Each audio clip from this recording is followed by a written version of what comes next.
Bonjour, nous continuerons avec nos études des animaux, du cycle de vie et du printemps. Avec cette histoire, la vie dans l'étang. Donc, voici une étang. Les étangs ne sont pas les lacs sont beaucoup plus grands. Ici, on a un étang, comme on voit à Washington Park, près de Urban Ecology Center. La vie dans l'étang. L'étang brille sous le soleil. L'eau est calme. Plusieurs êtres vivants vivent dans l'étang.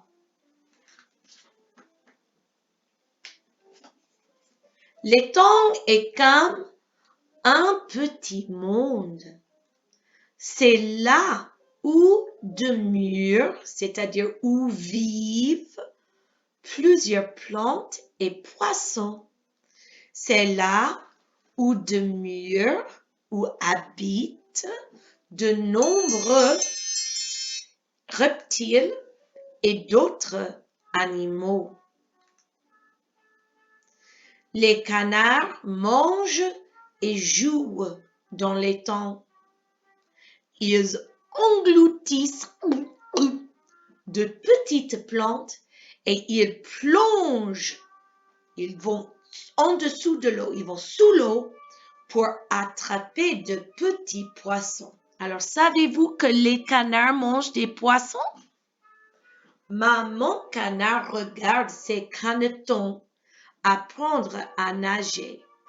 Quel plaisir! Alors ici, on a les canetons. Les canetons sont les bébés canards.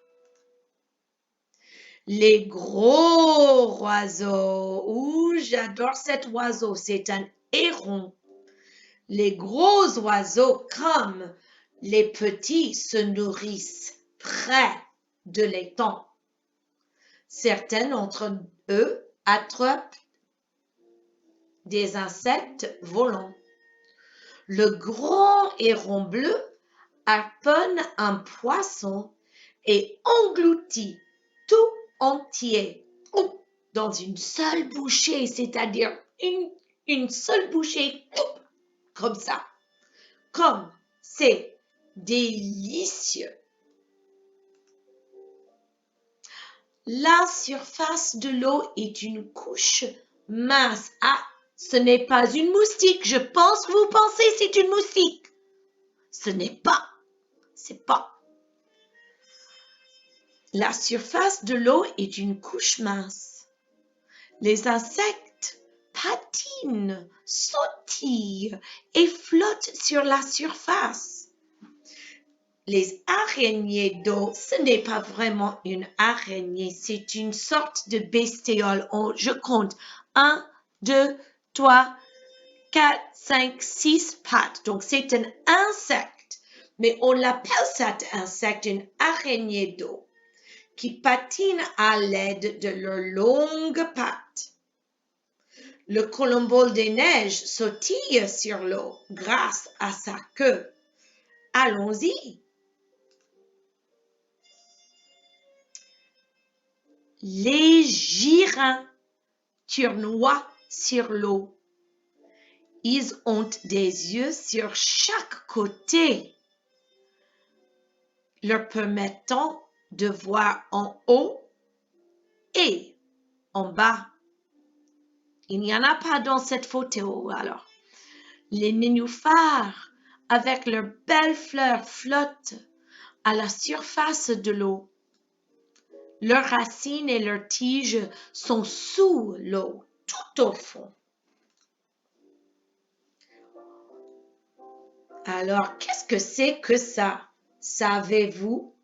Ce n'est pas une salamandre. C'est en fait un bébé grenouille.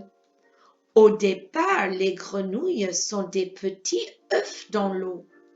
Ces œufs deviennent des larves qui gigotent. Puis, ces larves se transforment en têtards. Les têtards deviennent des grenouilles avec des pattes. Elles bondissent hors de l'eau pour trouver de la nourriture. Et ici, on peut voir, ici, c'est la partie qui était le tétard, mais maintenant, il y a des petites pattes. Bientôt, la queue disparaît. Le wawaron est une des plus grosses grenouilles. Wawaron, c'est si grand, c'est presque aussi grand que ta tête. Quand il plonge, il éclabousse partout.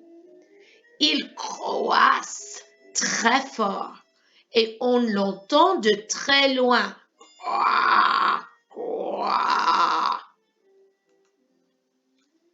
Quelle est cette pile de bois dans l'eau?